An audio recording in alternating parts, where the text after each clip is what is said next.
வணக்கம். மாலை முரசு செய்திகளை விரிவாக பார்ப்பதற்கு முன் தலைப்புச் செய்திகள்.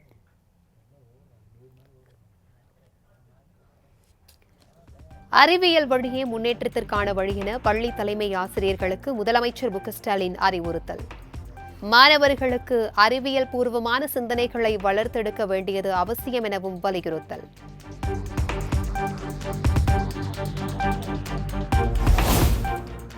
மாணவர்கள் எதிர்கால சவால்களை தன்னம்பிக்கையோடு எதிர்கொள்ள தேவையான புத்தாக்க பயிற்சிகளை வழங்க தேவையான நடவடிக்கை எடுக்கப்படும்.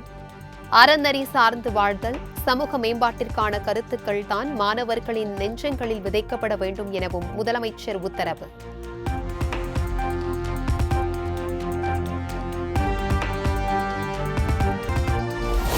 கல்விக்கு சம்பந்தமில்லாத எந்த நிகழ்ச்சிகளும் பள்ளிகளில் நடைபெறக்கூடாது. மீறினால் கடுமையான நடவடிக்கை எடுக்கப்படும் என்றும் பள்ளிக் கல்வித்துறை செயலாளர் எச்சரிக்கை.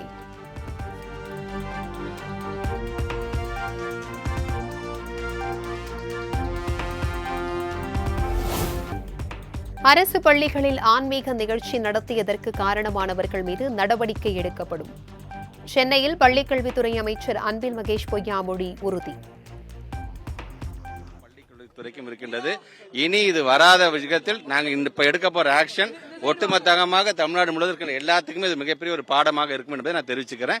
தயவு செய்து நீங்க இது பள்ளிக்கூடத்துக்கு முன்னாடி இருக்க வேணாம். உங்க உணர்வுகளை மதிப்பளிச்சு உங்க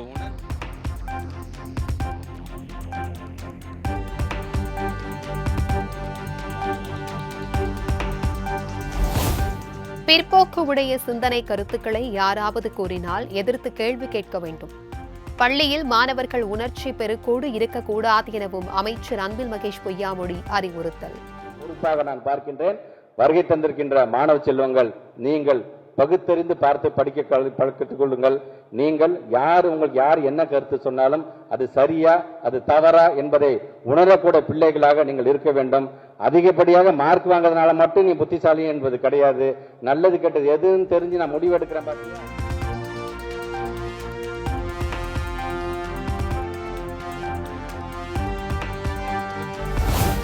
பள்ளியில் நடத்தப்படும் நிகழ்ச்சிக்கு நிர்வாக ரீதியாக எப்படி அனுமதி பெற வேண்டும் என்ற குறைந்தபட்ச புரிதல் ஆசிரியர்களுக்கு இருக்க வேண்டும்.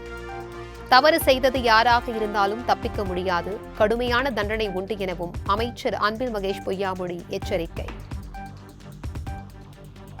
நான் வைக்கக்கூடிய ஒரு வேண்டுகோள், அது நீங்க வேண்டுகோளாக எடுத்தாலும் சரி அல்லது எச்சரிக்கையாக நீங்க எடுத்தாலும் சரி, நம்முடைய பிள்ளைகள் இந்த பிரமிசஸ் உள்ளுக்கு வந்துருச்சுன்னா இந்த பிள்ளைகள் என்னுடைய சொத்து.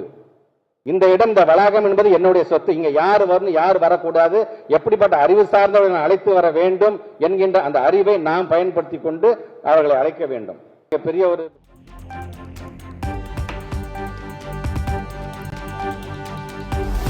மூட நம்பிக்கை பேச்சாளர் மகாவிஷ்ணு மீது காவல் நிலையத்தில் புகார் அளிக்கப்படும். ஆசிரியரை தவறாக பேசியவரை சும்மாவிட மாட்டேன் என அமைச்சர் அன்பில் மகேஷ் பொய்யாமொழி ஆவேசம்.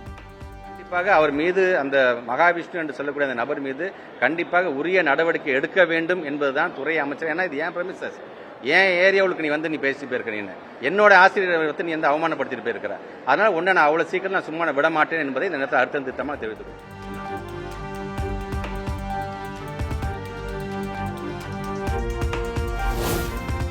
அரசு பள்ளிகளை மூட நம்பிக்கை விதைப்பவர்களின் வேட்டைக்காடாக மாற்ற முயல்வதா?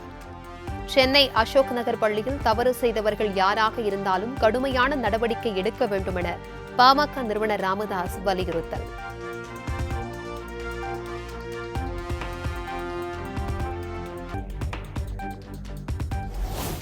சென்னை அசோக் நகர் மகளிர் பள்ளியை முற்றுகையிட்டு மாணவர் அமைப்பினர் போராட்டம். பள்ளியில் ஆன்மீக நிகழ்ச்சி நடத்திய தலைமை ஆசிரியரை மீது நடவடிக்கை எடுக்க கோரி முழக்கம்.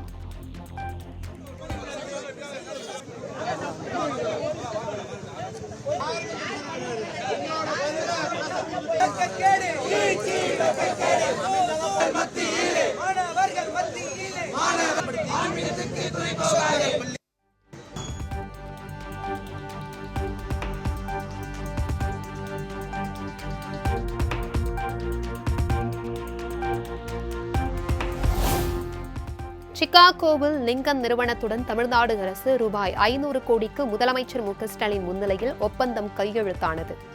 செங்கல்பட்டு மாவட்டத்தில் லிங்கன் எலக்ட்ரிக் நிறுவன உற்பத்தி மைய விரிவாக்க மையம் அமைய உள்ளதாக தகவல்.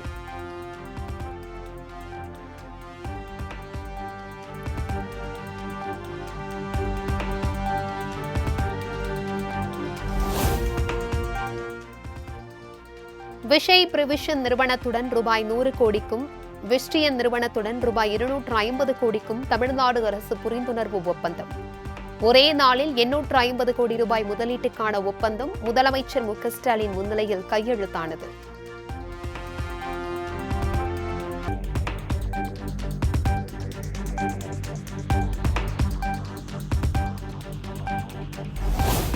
சிறிய புனல்மின் திட்டங்களுக்கு அனுமதி வழங்கி அரசாணை வெளியிட்டது தமிழ்நாடு அரசு. 100 கிலோவாட் முதல் 10 மெகாவாட் வரை மின் உற்பத்தி திறன் கொண்ட சிறிய அளவிலான திட்டங்களுக்கு அரசு அனுமதி.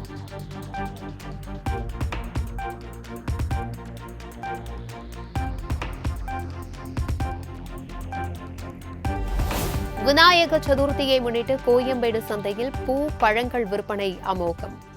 பூ உள்ளிட்ட பூஜை பொருட்களின் விலை சற்று அதிகரித்துள்ளதாக கருத்து.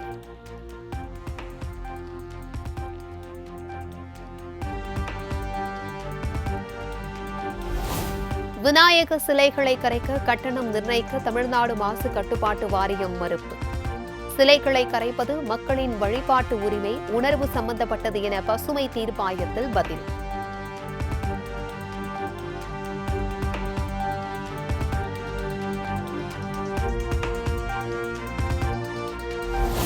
அண்டை மாநிலங்களில் பெய்து வரும் கனமழை காரணமாக சென்னை கோயம்பேடு காய்கறி சந்தைக்கு வெங்காயம் வரத்து குறைவு.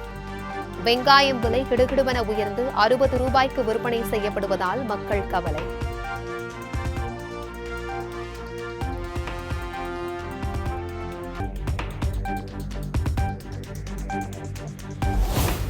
சென்னை அண்ணாநகர் காவலர் குடியிருப்பில் காவல் ஆய்வாளர் ஆனந்த் பாபு வீட்டில் சிபிஐ சோதனை.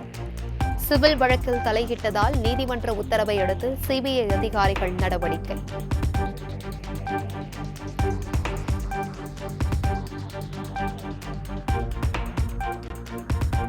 அருப்புக்கோட்டையில் பெண் டிஎஸ்பி மீது தாக்குதல் நடத்திய முக்கிய குற்றவாளி கைது. பரளச்சி காட்டு பகுதியில் பதுங்கி இருந்தவரை கைது செய்து தனிப்படை போலீசார் விசாரணை.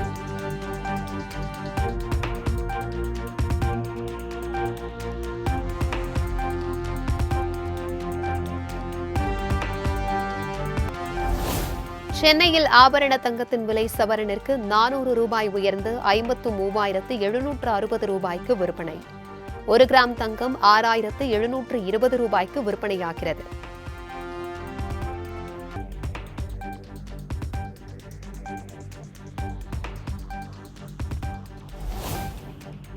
தென்காசி அருகே ஐயா நாராயணர் தர்மபதி வடக்கு வாசல் கோவிலில் ஆவணி திருவிழா கொடியேற்றத்துடன் தொடக்கம். ஏராளமான பக்தர்கள் கலந்து கொண்டு வழிபாடு.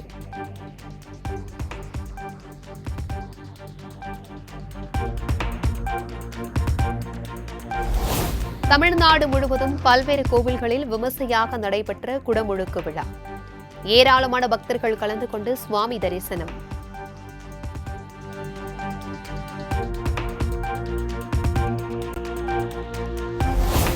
புதுச்சேரி தேங்காய் திட்டு மீன்பிடி துறைமுகத்தை விரிவாக்கம் செய்ய 46 கோடி ரூபாய் ஒதுக்கீடு. துறைமுகங்களில் பணிகளை தொய்வின்றி குறிப்பிட்ட கால அவகாசத்தில் முடித்து பயன்பாட்டிற்கு கொண்டுவர முதலமைச்சர் ரங்கசாமி உத்தரவு.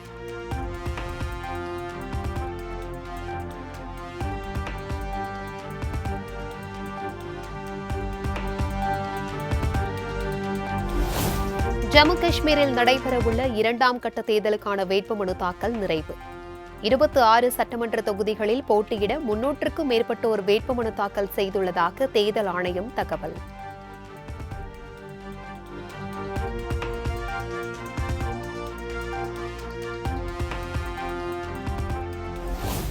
ஆந்திரா மற்றும் தெலங்கானா மாநிலத்தில் 1.8 லட்சம் ஏக்கர் விளைபயிர்கள் வெள்ளத்தில் மூழ்கி சேதம். வெள்ள பகுதிகளை பார்வையிட்டு மத்திய வேளாண் அமைச்சர் சிவராஜ் சிங் சௌகான் தகவல்.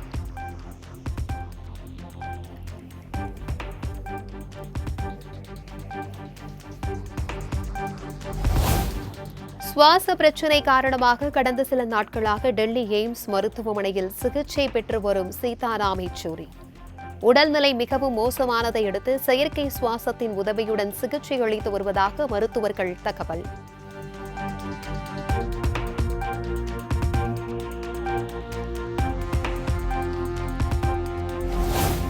கொல்கத்தாவில் பெண் மருத்துவர் பாலியல் வன்கொடுமை செய்து கொல்லப்பட்ட விவகாரம். ஆர்ஜிகர் மருத்துவமனையின் முன்னாள் முதல்வர் சந்தீப் கோஷின் வீட்டில் அமலாக்கத்துறை சோதனை.